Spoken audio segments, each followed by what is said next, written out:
Alessandro Barghini, economista com doutorado em ecologia e pesquisador do Instituto de Eletrotécnica e Energia da Universidade de São Paulo. Alessandro, seja muito bem-vindo. Obrigado. Bom dia. O que é a poluição de luz? Bom, pode parecer paradoxal falar de poluição luminosa. Todo mundo está convencido que a luz é uma coisa boa e bonita. E nós tem a poluição do ar, da água, da terra, que aparentemente são muito mais perigosas. Na realidade, a poluição luminosa é uma distribuição de uma radiação eletromagnética na biosfera, seguindo tempos diferentes daqueles dos tempos da natureza. No mesmo tempo, a luz artificial é diferente da luz da radiação solar. E se envia para a biosfera, para as plantas, para os insetos, para os vertebrados, uma mensagem que é contraditória em relação à realidade. E isso gera alterações de comportamento e pode gerar até doenças. Afeta todos os seres vivos, então? Sim, porque você deve pensar o seguinte: por 3 bilhões e meio de anos, a vida evoluiu sobre a Terra a partir da radiação do Sol, com uma alternância de período de claridade e período de escuridão. A esse ponto, todos os seres viventes possuem um relógio biológico interno. Esse relógio biológico interno tem uma função essencial, aquele de preparar os ciclos metabólicos para a veia e o sono. Por exemplo, as plantas, durante a noite, têm um ciclo inverso de respiração. Os animais, aquele acostumado à vida noturna, utilizam a noite exatamente para uma atividade. Aquele acostumado à vida diurna, a noite é essencial para o repouso. O relógio biológico do homem, mas como em todos os seres viventes, é chamado, existem mais de um relógio biológico, o mais famoso é o relógio circadiano. Que significa circadiano? Um relógio que é aproximadamente de 24 horas. Então, o que acontece? Esse relógio é recolocado em sincronia com o ambiente pela radiação solar. Então, quando vem a noite, os organismos percebem que chegou a noite e alteram o ciclo metabólico.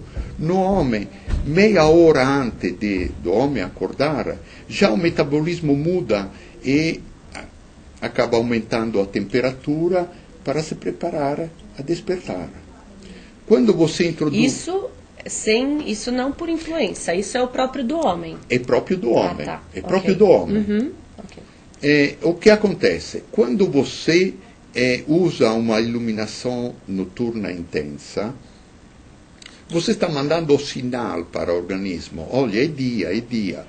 Vamos pensar um caso típico: as pessoas com distúrbio de sono, eles vão dormir, não conseguem pegar no sono, e a esse ponto começam a ler um livro.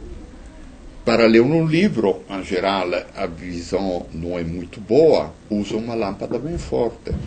Ele, com a lâmpada bem forte, está mandando ao organismo a mensagem: olha, é dia, acorda. Então, ele vai ter ainda mais dificuldade a tomar sono. E isso acontece especialmente se a radiação da lâmpada é uma radiação azul. Essas lâmpadas, por exemplo, de croica, bem intensa. Que tem diferença da luminosidade nas lâmpadas? Não é luminosidade, é o comprimento de onda. Nós vamos ver depois, em algumas imagens que eu preparei, como nós falamos genericamente em luz. A luz é uma pequena parcela da radiação eletromagnética e cada espécie, cada função é recoberto por uma radiação específica. Não existe luz neutra. Só que aquele que é neutro para uma ave pode ser prejudicial para uma planta ou pode ser benéfico para o homem. A gente vive em cidades muito grandes, né? Isso afeta só quem está na cidade ou afeta também a vida marinha?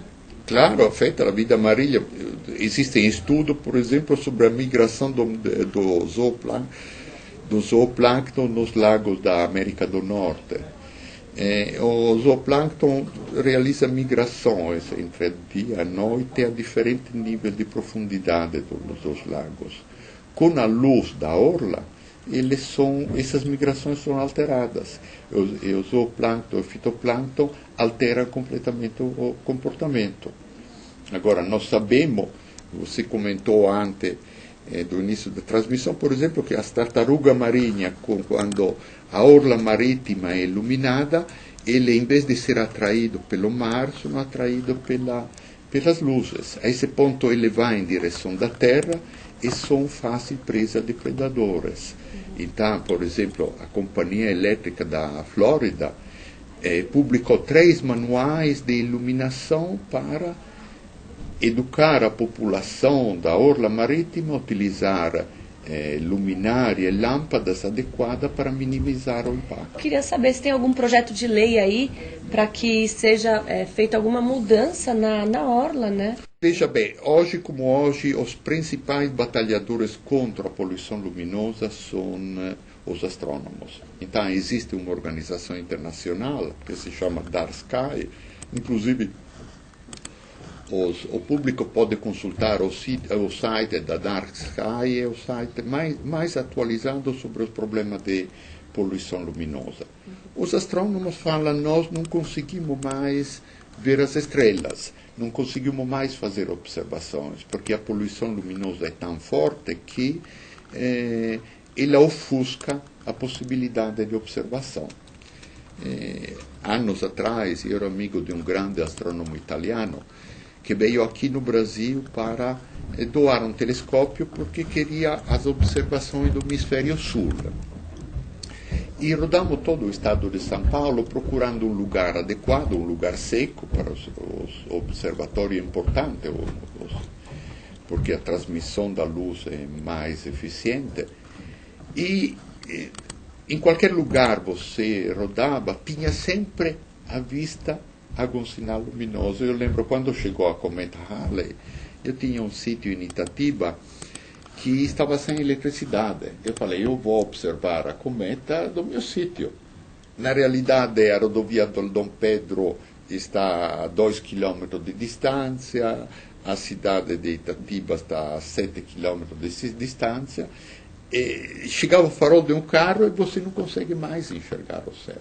Quando a gente vai para o interior, a gente repara nisso, né? Que a gente vê o céu com muito mais clareza, muito mais estrelas. A gente acha que em São Paulo não tem estrela, mas na verdade o céu é o mesmo. A gente só tem a poluição e muita luz, né? Mas também no interior, provavelmente você não vê todas. Voltando ao tema da legislação. Hoje, muitos países estão fazendo uma legislação extremamente restritiva sobre a iluminação. Bom saber. A Inglaterra está sendo extremamente rigorosa, especialmente sobre aquela que ele chama a radiação invasiva. Se uma rodovia, a iluminação de uma rodovia joga luz sobre a janela de uma casa, as autoridades públicas são obrigadas a colocar um anteparo para que a radiação não bata na janela.